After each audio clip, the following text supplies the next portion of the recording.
Our new polling and our reporting here tonight suggests this is a down-to-the-wire finish in South Carolina. But at the back of the Republican pack is a candidate who not too long ago was the big South Carolina favorite. Tonight, as South Carolina prepares to vote, Rick Perry, the Texas governor, fifth in a five-man race. Back in September, just after he launched his campaign, Governor Perry led the GOP race here. I spoke with the governor this afternoon as he campaigned in Greenville, South Carolina.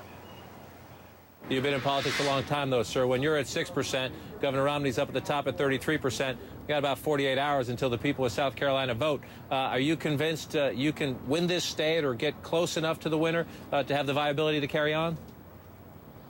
Well, we're convinced that that's our goal. So the idea that we're going to do anything else other than try to impact this election, and that's why we got in it. We didn't get in it because it was our purpose in life to be the President of the United States. We did it because it was our purpose to serve this country, and that's what we've been called for, and that's what we're going to continue doing.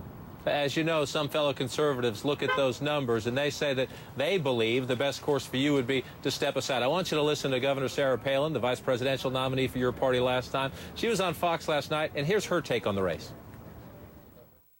If I had to vote in South Carolina, in order to keep this thing going, I'd vote for Newt, and I would want this to continue, more debates, more vetting of candidates, because we know the mistake made in our country 4 years ago was having a candidate that was not vetted to the degree that he should have been. I want to see that taking place this time because America is on that precipice. It's that important. We need this process to continue.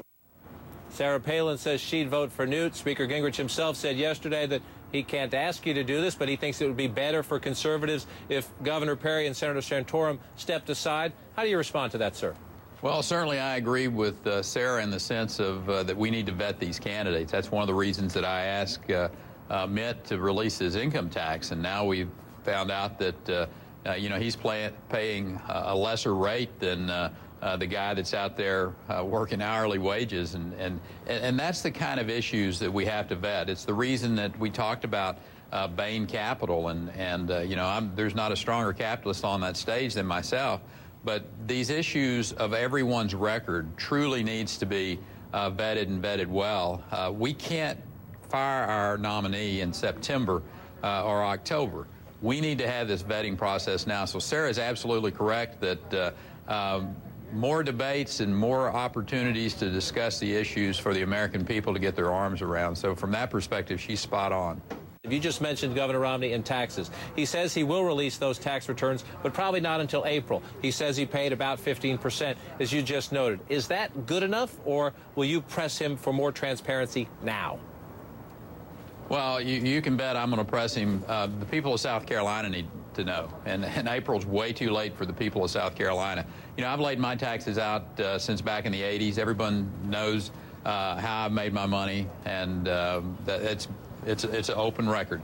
And we need, if Mitt Romney intends to be our nominee, he needs to open up his tax records today, no later than tomorrow by debate time, and show people how, you know, and I think he needs to go back all the way to that period of time, certainly when he was the governor of Massachusetts, and even farther back. I mean, if you're asking people to trust you to be the President of the United States, most powerful country in the world, don't you think we're smart enough and trustworthy enough for us to know how you made your money and where you spent your money, where you've made your charitable contributions, for instance?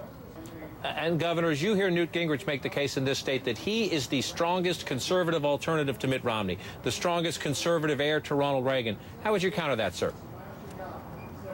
Well, certainly there are a lot of conservatives in this state, and I think they're smart enough to figure out who the real conservative is, and if one's more so than the other. But I trust the people of South Carolina to make the right decision. Governor Perry, we'll see you on the debate stage tomorrow night. Appreciate your time today. Thank you, John. It's always good to talk to you. So long. Thank you. Coming up, the truth about why the next 48 hours are make or break for the Mitt Romney campaign. Plus, the largest cut emerald anyone's ever seen. If you've got the money, it could be yours.